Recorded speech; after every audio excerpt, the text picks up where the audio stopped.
Hey y'all, my name is Ann Wyatt. I started my career in workforce development with the state of Kentucky in 2010. That experience ignited a deep passion for manufacturing within me. I started this show hoping to raise more awareness around the bright outlook manufacturing careers have. Join me as I sit down with some of the manufacturing industry's most successful changemakers and learn how they're partnering people with technology. It's time to give people more meaningful work. This is Workforce 4.0.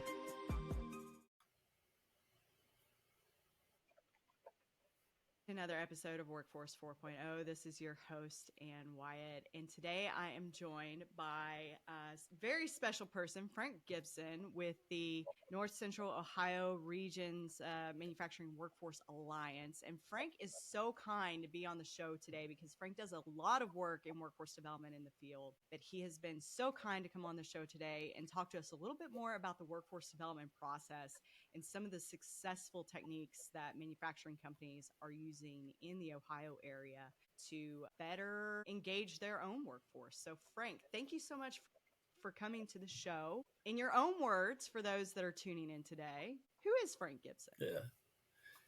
Frank Gibson, I guess you can start with today. I'm retired from the Ohio State University Marion Albert Enterprise Center. And we were an outreach and engagement part of the university system. And we would go out into businesses, into communities, find out what their needs are, and then locate resources to match the needs. My major focus was in manufacturing because I started like 20 plus years in manufacturing before I took the leap into the education world. So since 1990, education world, workforce development, and that's career education. It's Ohio Department of Development, the Ohio State University, a good blend, a little diverse background. So I can sort of work with collaborators and I understand because I've walked in their shoes. So that's amazing. Yeah. And Frank, you've been doing this for quite a while, and I can't wait to get into more of your own career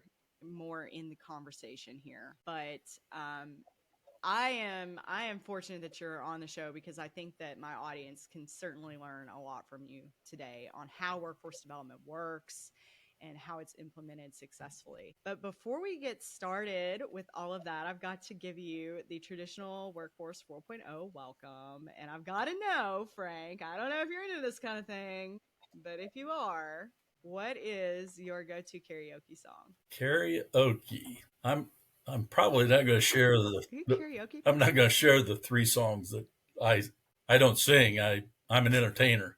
But nice. But asking that question, I think more of a sing-along type songs, and what comes to mind are two songs. One is Georgia Satellite's "Keep Your Hands to Yourself." I like that version as change in your pocket going jing-a-ling-a-ling, and they keep repeating that. Right. And it's got a catchy tune to it. And then the other is Brown Eyed Girl of Van Morrison. So you sing along with those all the time. So it doesn't matter whether you're dancing or whether you're just talking to people and listening to music. But those two come to mind as sing-alongs more than the karaoke thing. Absolutely. Yeah, those are classics too. I love both of those songs. So that's awesome. Yeah. Grew up on those. Yeah. For sure. Well, that's kind of the first question that we start the show with. It's kind of all of our Workforce 4.0 alumni. It's what they have in common here. So thank you so much for sharing that with us today. I know that, we want to get more into the conversation of workforce development.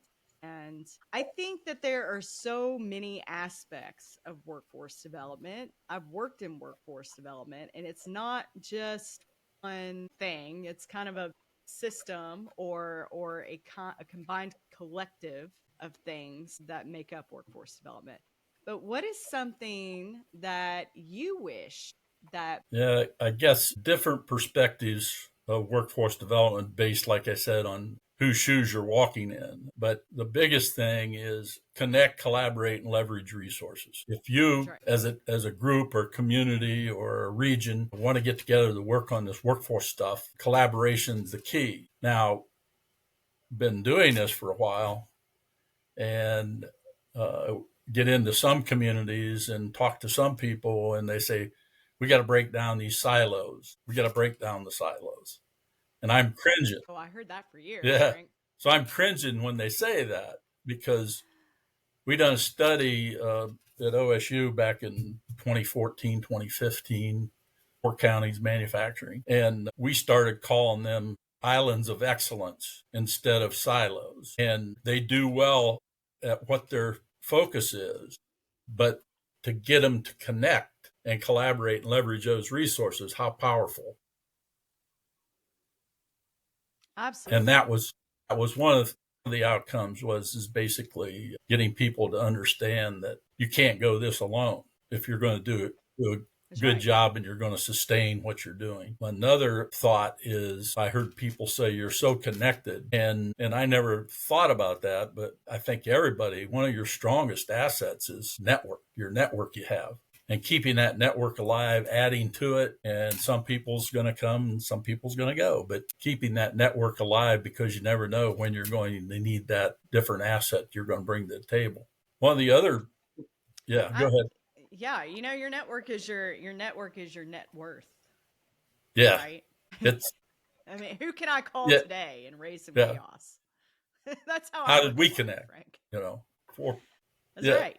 LinkedIn or 4.0 work or whatever. And another thing, outcome of that is, we determined by talking to different people in the communities that we worked with and the leaders. You go into the counties, we got, right now we have 9 counties, and you go in, and some people, they just, I guess, don't understand the whole thing. There's 5 communities of interest we figure has to be at the table, and that's business, education, government. And government could be, like in Ohio, it's job and family service, or Ohio means jobs. Some of those governments, it's elected officials. It could be almost anybody that is in the government sector. And then community, the other. Do you still have like a dedicated cabinet or public administrative arm of workforce development in Ohio? Yes. Or does it run through like the DOL? But that's a trick question in Ohio, because it was like, you go into the communities and it was a finger pointing. And if you say who's leading the charge on workforce development, and everybody was pointing the fingers at, well, it's that organization or that organization, it's education, it's government. I've been there. Economic development. And when you start working with them, pretty soon that goes away, because you've got them sitting at the table. Okay. There was 2 more communities of interest, and that's community organizations like economic development chambers. And it evolves into much more like Junior Achievement, United Way. And as your network gets strong and your thing goes, the last one, the 5 communities, is talent. And in so many instances, talent is not at the table. And whether that's, whether that's students, whether it be pre-K through 12, 14, 16, college and everything else, but very seldom do they have them at the table, but yet that's what the discussion's about. So how do you get the youth involved? How do you get the existing labor involved? That kind of thing. But those 5, again, real quick: business, education, government, community organizations like economic development chambers, and the talent. Those are your 5 communities of interest. What we suggested after that study was, it most likely should come out of economic development taking the lead. Economic development chambers, and some of them were housed in chambers and things like that. But it doesn't necessarily mean that. So what we did when we started the organization, the Workforce Alliance Industry Sector Partnership, which was focused on manufacturing, is we tried to take a model that was being used, start a 501c3, ask for contributions from the businesses. It's industry-led. It's not government-led or education-led or whatever. It's industry. Which would be preferable, I think. But we had some, when you ask who wants to take a leadership role in this 501c3, start it was quiet. Our region is mostly rural. In fact, in a study done before 2014, within Marion County and surrounding counties, it was within Marion and 50-mile radius, there was over 500 manufacturers. Out of that 500, over 80% of those are 100 employees or less. And you can even, so they're small manufacturing companies. These people know what it's like to start a business, and why would they serve a leadership position and take away from what they had to do in order to keep and sustain their business? So that's when we heard of strategic doing, but we used a business network model instead of a hierarchical structure, very structured organization that like a B&I. Yeah, you got the executive level, you've got the ones down below, and maybe you got committees and different things like that.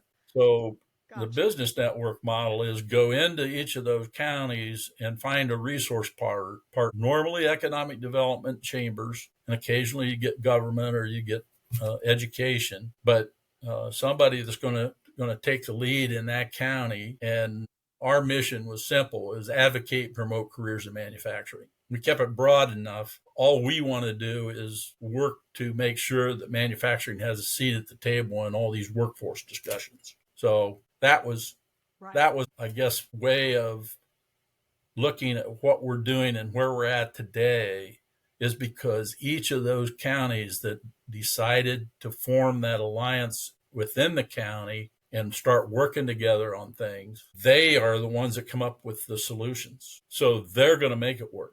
It's different than in a hierarchical traditional approach, is we're going to give you what we think needs to happen. And then they start working on that kind of thing. But it's no ownership. So in these counties, they have ownership of what they're doing. So anyhow, I mentioned strategic doing. There's a book that's out by Ed Morrison, Scott Hutchison, and they've got 3 other co-authors of that. That was how we started one of the organizations. The county I live in is using strategic doing. And that's when they get together, go through this process, and they have some action items they're going to act on within the next 30 days. Then they come back. And normally by doing these things, it creates other action items. So they come back, they share what they did, and then they start talking. You're working when you sit in a room and somebody says, this is what we're doing now. And somebody else says, well, I can help you with that. And then they say, well, I can do this part. And all of a sudden you see it. It's like now they get it. They need to communicate more and connect and make things happen. It's the power of networking. Yes, it's exciting. But absolutely, there's really not one agency or nonprofit that owns everything. So that's really where you have to get everybody at the table, like you're saying, once a month, saying, okay, well, we have, these manufacturing companies, or any of these, they would do this for any sector. But these companies over here have these projected needs over the next, 3 to 6 months. This is what this need looks like. Is this need applicable to someone coming into the workforce, like the next generation of the workforce? Is this someone applicable to upskilled and retrained member of the workforce, or is this currently existing in our talent pool? Yeah. I would imagine that's kind of how this process works a little bit. And then working with that agency that basically facilitates each of those subpopulations. Yeah. There's Is that right? Yeah. Sounds familiar. And but there's one other thing comes to mind as we're doing this, is like this collaboration thing. There was in Northeast Ohio, somebody says you got to talk to this Chris Thompson, and I said, okay. He wrote a little book. Actually, it's this thin, it's the reader. But how he got my attention when I started talking to him was, is it collaboration or collaboration? And that means that. Tell us more. That means instead of doing, you're just talking about it. And have you ever been in one of those groups where they talk about it? You come back and meet again a couple months later, and they still haven't got any traction. Yeah, I may have been a part of one of those groups. Yeah. Yeah.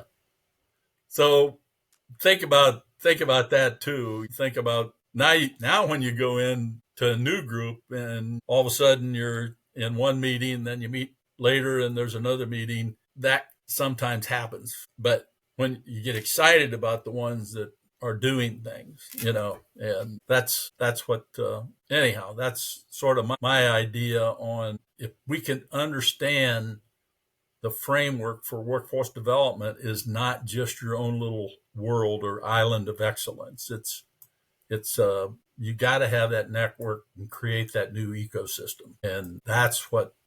I love that. Your own island of excellence. Own your own island of excellence, even. Yeah. Yeah. Yep. Very cool. Well, Frank, you've been in workforce development for quite some time now, and I always, really enjoy the opportunities that I have when I'm talking to somebody that is as tenured as you are and has seen multiple scenarios over the decades, multiple situations, surpass. But is there anything from your experience about working in workforce development like that has changed or stuck out to you Yeah. in the past few decades? And where do you feel like we've ultimately been successful? Yeah. Now you got my mind sort of traveling. Well, I think it was so different. We talked about this on the initial call Yeah. too, that it was very different in the 90s and the way that everything was structured and the way that it was set up. And things really changed in the 2000s and things changed again, 2007 and 8. Yeah. So living through that is offering and sharing that is offering like some great experience. I think we could all learn from. Yeah. So I've done strategic planning. I'm doing strategic doing, but there was another one that comes to mind because my mind's flipping back and forth. And one of the first things that we did is you posed a question: how can we ultimately be successful, and what would that look like? You add, what would that look like, right? And that's strategic doing. You get them thinking in the future. But right, I'm like big on action because I have been so frustrated with these said groups that we're talking about that did not take any action. yeah. So if you think about that, then there was a process that we took businesses through. Eventually, we developed a signature program at OSU that you can access and train people on how to do it. One of the first things was since we want you to look in the future, let's take a look at current state and where you're at and where you want to be in the future state. So doing this enough times, it was like, let's do current state first, and then we'll do future state. Well, why I'm saying this is because I said I flip-flop back and forth, is sometimes you look at what you're doing current state and you say, well, we don't have this. So then we mark that in future state. Or it's easier to sort of dream and put your stuff in future state where you want to be, and then look back at future state or current state. So to start this, I'm going to go back and say, okay, if they want to be successful, let's take a look. So in the 60s, 70s, I was in manufacturing. And in that era, just coming out of maybe Korean War, World War II, baby boomers, you can think about a lot of things. During the 70s was the Vietnam, late 60s, early 70s, mid 70s was the Vietnam era. So you had more women coming into the workforce. Right. And a lot of places had apprenticeships. I mean, the apprenticeships were huge back then, and they knew they had to grow their own. They knew they had to get people in there to teach them the skills. And there was one thing back there that is different than today, and that's loyalty. So the company was loyal to you if you was loyal to them. And the apprenticeship was like an indentured, we're going to give you the training if you agree to stay for a certain amount of time. And that's how the apprenticeships worked. And it was pretty neat, and mostly in the skilled trades areas in manufacturing. So your tool and die, your maintenance, die setup, whatever. in the skilled trades. This was all before IT and everything else. What's a computer? That you think about loyalty, and where do you think loyalty is today in the individual to that organization, or the organization to that individual? I would say it's not great. It's coming back. It's coming back. It is coming back. It is coming back a little bit. I think there's some great companies out there that are certainly like committed to their employees and vice versa, and you can tell. But we lost that. We did, Frank. What? We did for a while. We lost that loyalty. Yeah. for a Oh, while. yeah. I don't know what percentage of businesses still have loyalty to people, and those people have loyalty to the business. I can think of one right now that I work for a subsidiary of, is Worthington. And if you ever heard anything about Worthington Industries and John McConnell, our people's our greatest asset. And we believe in the golden rule, treat others as you yourself would like to be treated. And they still, to this day, I think I still carry one of the cards that they had that showed their philosophy. And if you were caught not having that philosophy card on you, it was like, that was bad. So even if you're in bed and have it in your pajama pocket, it was funny in a sense. No, that's really cool. And they even said, be loyal to us. When you leave, you can say anything about us you want. Now, I'm talking. How am I talking? They're my benchmark. That's my benchmark. Now, I've worked for organizations that are down here, and it's one of those, like it comes to mind, is a blame organization. So whatever happens, blame it on people, even though you got all these other material, machine, methodology, all that other stuff. It was always, we got rid of that problem. That person's no longer here, but the problem's still out there. Anyhow, it's one of those that Then they lost so much of their workforce, and they struggle with retention, and it seems like they're always the squeaky wheel. Yeah. Did you ever run into that situation when you were working in workforce development where it was just like they were definitely the squeaky wheel, like they were definitely the complainer? Yeah. Did you ever? I have. It's interesting. Since I've been doing this in 1990, I've probably been in several hundred companies and businesses. And it's exciting because most of them were manufacturers, and see what kind of products are made in Ohio. And it's amazing, and it's exciting, And if people don't understand, manufacturing is one of your best economies, but move to another state, Las Vegas, it's not manufacturing. Hospitality, food service, da-da-da-da-da. Anyhow, entertainment. It's definitely more hospitality. Yeah, but yeah. In Midwest and other states, let's see, besides Ohio, let's see, Texas and California, I think you're number one and number two, and we're number three, but we're slowly moving up the chart. Anyhow, but I hope that answers your question. And the apprenticeship thing today, let's talk about today. You could probably, right. I can think of a couple companies right off the top of my head that have strong apprenticeships, and they're not going to go away. And that's Vaughn Industries and Grobe Industries. And Grobe's a German-based organization, and they have strong apprenticeships and in Bluffton, Ohio. And Vaughn Industries in Cary, Ohio, and they're growing. And I think I talked to you earlier.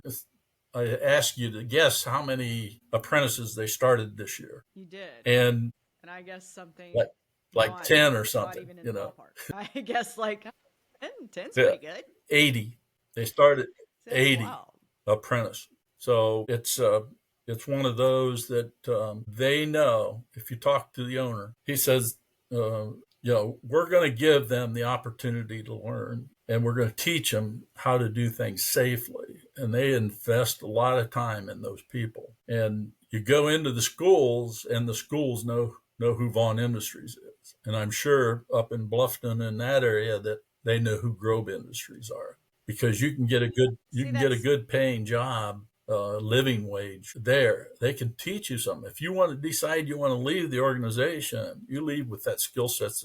They're all transferable. So find those organizations and take a look, and keep your eye open for those organizations that are investing in people. So today, that's where it's taking that apprentice back in the 70s, and now you're seeing more and more of those. But most companies think there's too much paperwork involved with it. Yeah, I was going to ask you because it seems like we are doing a better job overall with our education providers, and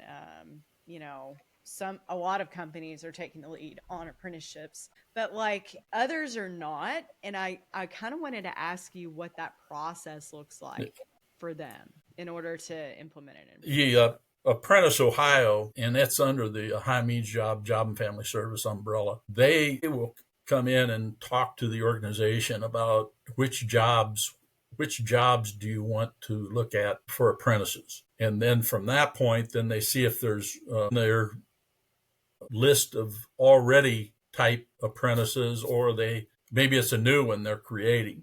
But there's a combination of OJT and related work instruction or related technical instruction.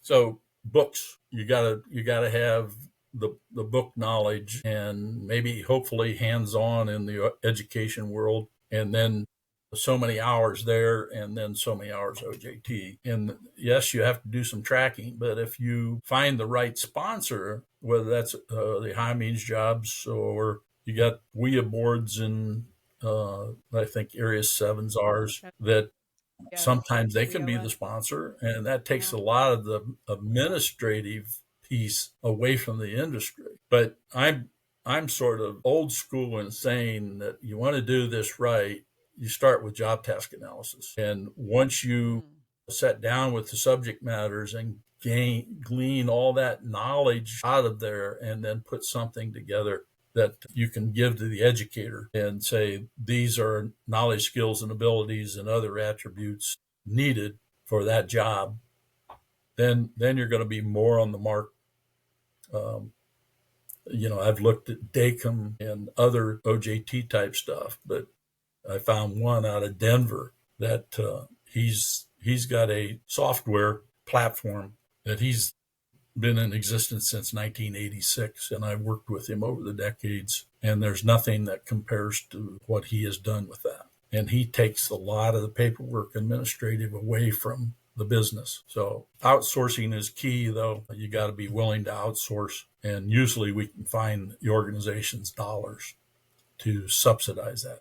But that, I hope. Yeah, there's various methods for that. There's like states dollars, there's grant dollars, there's nonprofit Yeah, dollars, and there's federal yeah. dollars. And more in education is the credential. So, Okay. and Ohio has tech cred. So if the business wants to get a credential for their worker, Ohio will reimburse them. But they've got to fill out an application online. They've simplified it, and they'll basically pretty much pay for the whole thing. Whether it's 2,000, 3,000 a person, or whatever, up to a certain amount per company. So that's one. But I've been in education. I've been in manufacturing, in the real world.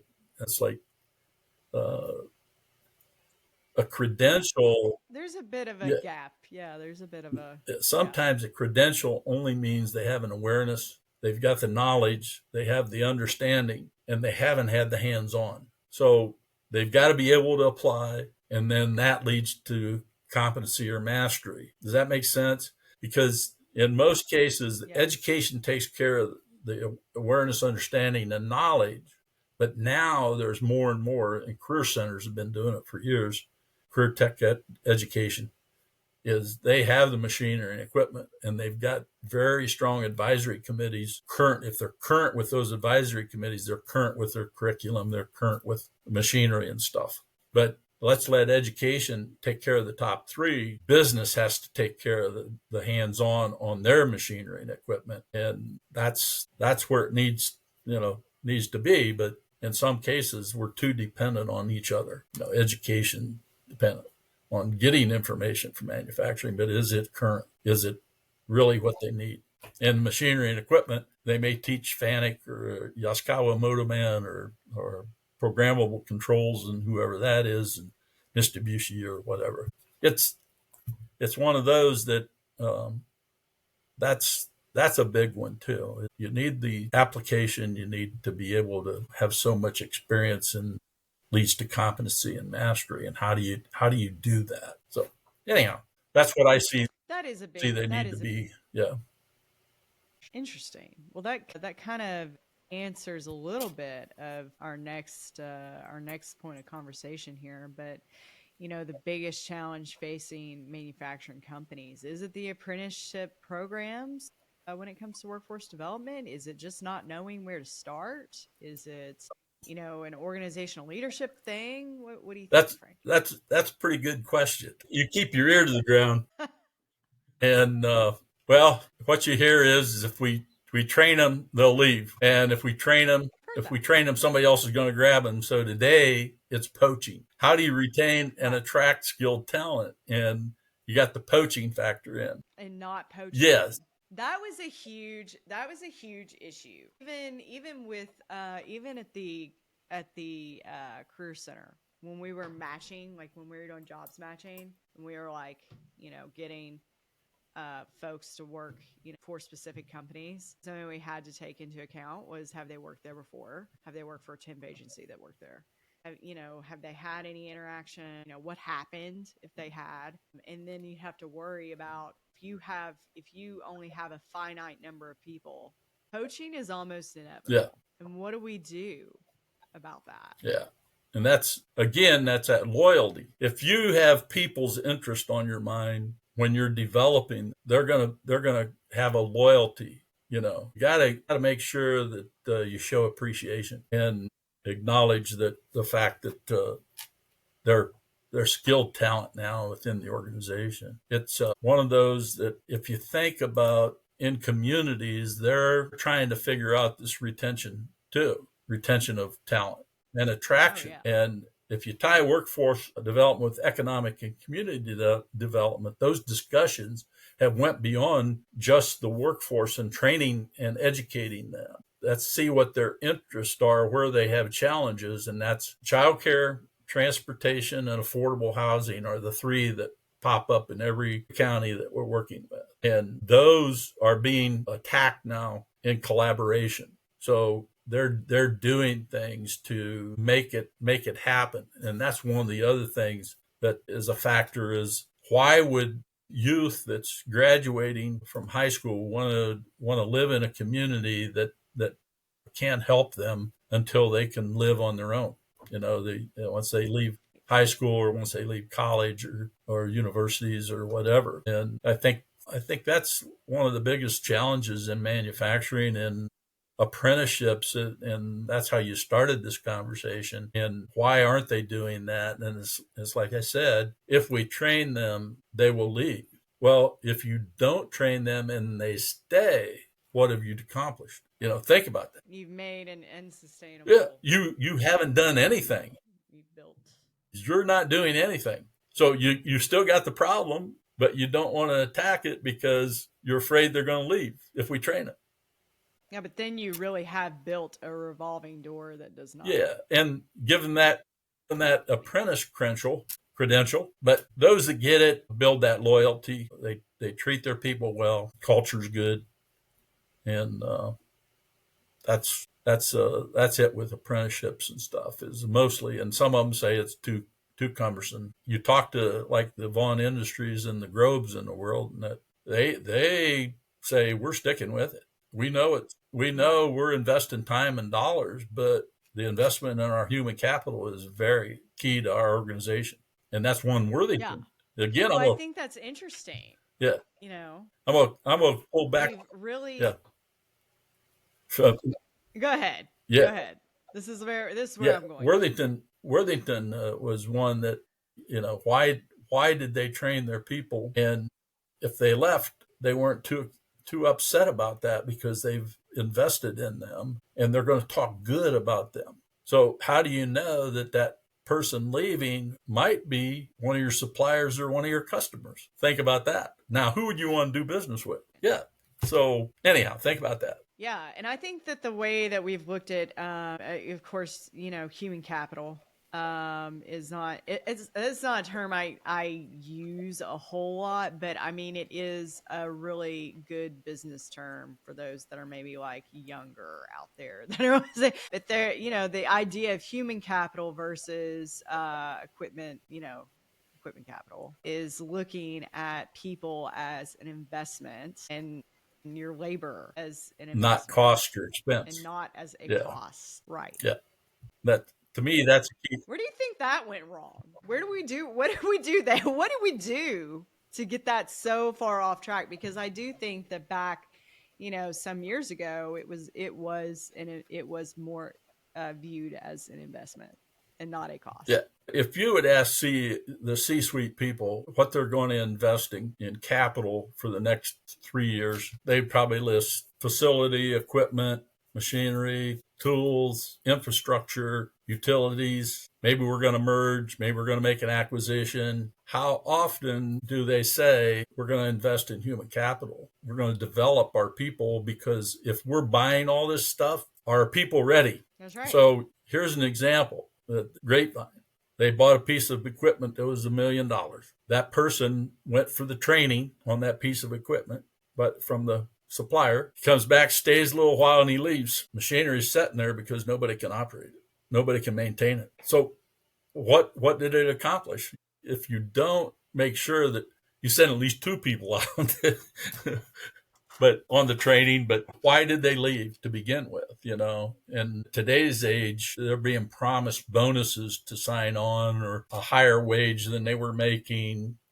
But sometimes people are upset so much that they don't take in all the other factors. Cost of living, if we move, even though I'm getting more of a paycheck, am I driving further? So they don't think too much about that. They just jump ship because they're upset. So that's one, is you have to budget in your capital investment, human capital. You got to budget time and you got to budget dollars. And the accountants look at the people as a cost or expense, not an investment. So take away people in your organization. You got material, machinery, equipment. Take the people away. What do you have? And that's why there's a lot of them going to automation, robotics, AI. But what you've done is you need people with higher skill sets. That's right. So they say, and those skill sets will cost you yes, more if you're going to go that route. And if you don't prepare for that, then yeah.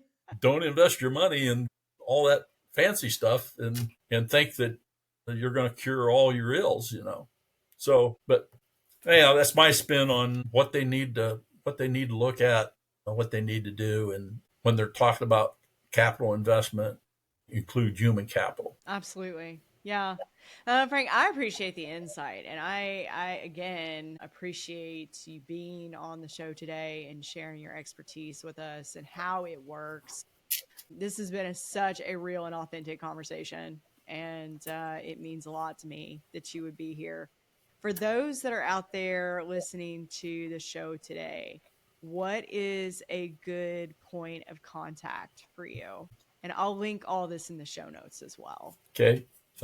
Today, it's fjgibson@gmail.com, or my phone number is 419-294-5293. In the future, when we start our nonprofit, it's going to be fgibson@ncoebworkertraining.org. And I'll send you this so you can, maybe if you have a script or something along with the podcast, then you can add that to that. Well, I've got show notes that will be included. Is LinkedIn a good LinkedIn, you can reach me on LinkedIn if you want to connect that way. That's one of the ways we connected. And yeah, I've been using LinkedIn since the start, I think. I was trying to think how many years back that was, but right. I don't know, I'm up to like 22,000 contacts or something, connections or whatever. That's awesome, though. I love our LinkedIn community. And there's, I was using LinkedIn in like 2012. Yeah. For real. I'm a little older than that, so I'd hate to say how far back I went. I don't even know if they would show that. Probably if I went to my profile and account, I might be able to find that. So maybe. But yeah. I don't think it shows when you join on LinkedIn. Yeah. No. But yeah.